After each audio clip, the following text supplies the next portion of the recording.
Behind this door lives the main suspect in a young woman's mysterious disappearance.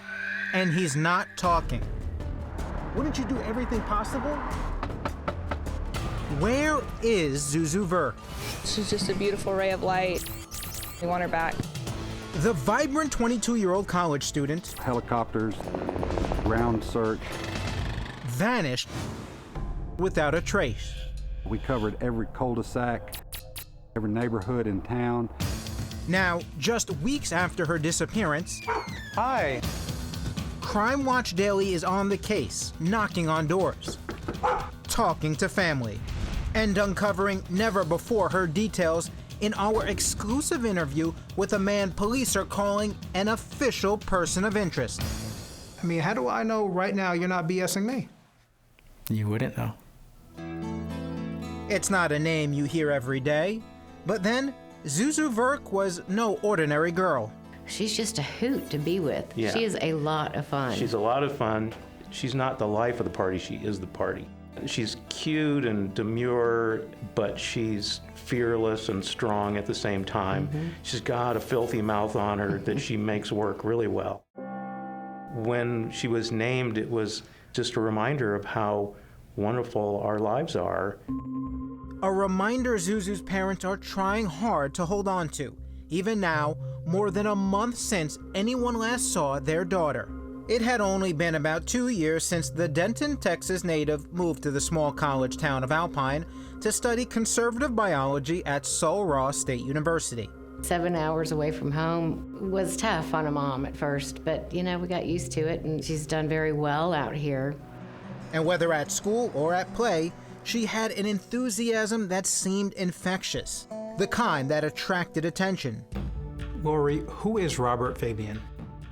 Zuzu's present boyfriend.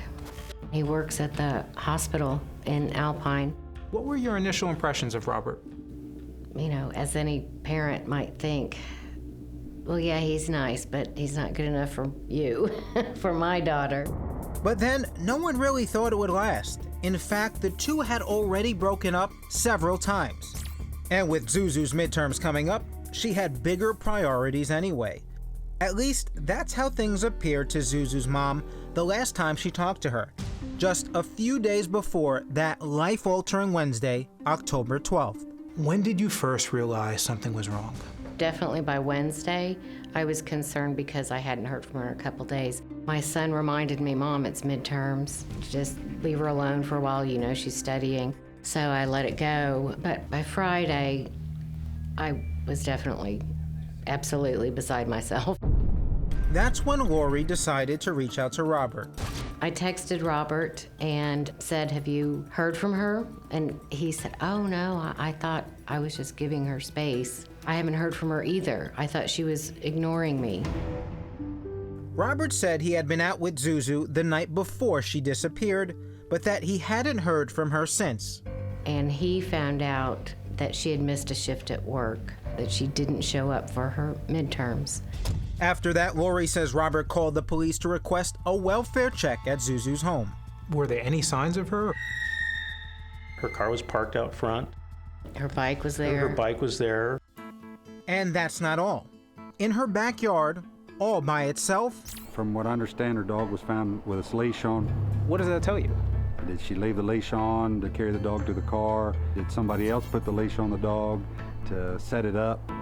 We don't know. but police find it all suspicious enough to immediately open an investigation.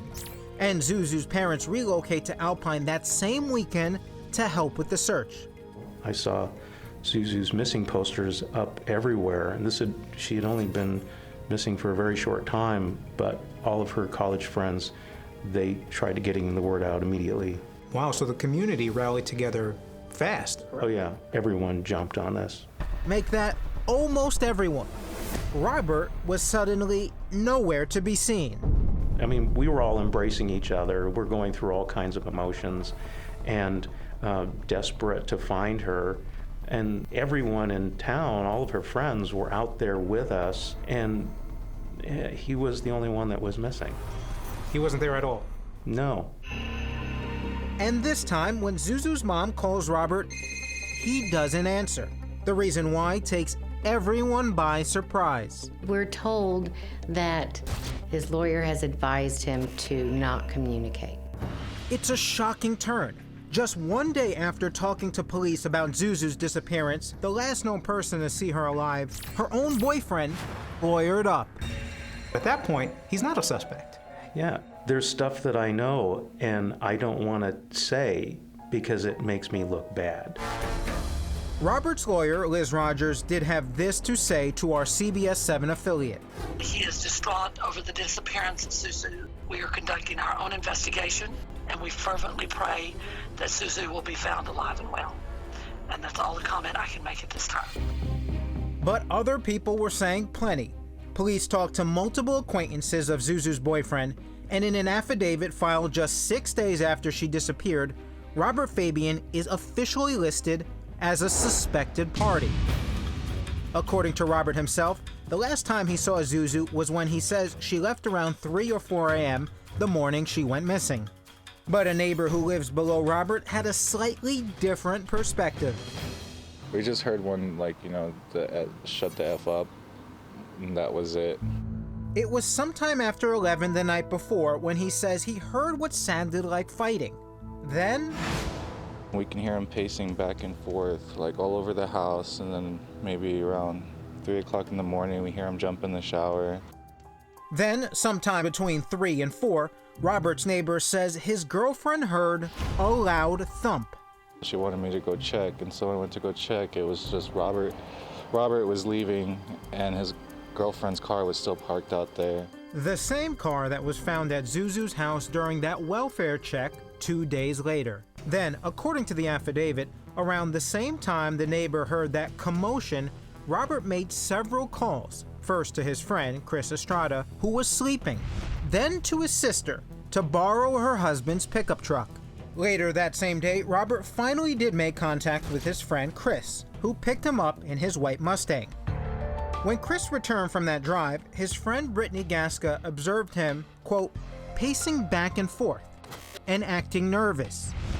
When she asked him if he was okay, Estrada reportedly replied, "I'm fine. I did not do anything. If they interview me, I have nothing to say." Police do question Estrada, even calling him an actual person of interest. They also obtained search warrants for Robert's apartment, that pickup truck, and even Chris's Mustang, all for the purpose of getting to the bottom of the, quote, possible wrongful acts of Robert Fabian. I think you can tell from the search warrants why we are headed in a certain direction and why we are focused on our suspect. Then, just days before we came to Alpine, a grand jury was convened to try and get more answers. So far, certain members of Robert's family have already been called to testify. And oddly enough, so has Chris Estrada's girlfriend. But why? In my opinion, you can read a lot about a person by just their eyes. It was just one of the questions I was about to ask him myself. Coming up, Are you covering for Robert at all? can this person of interest shed new light on what happened to Zuzu Verk? Is Zuzu still alive?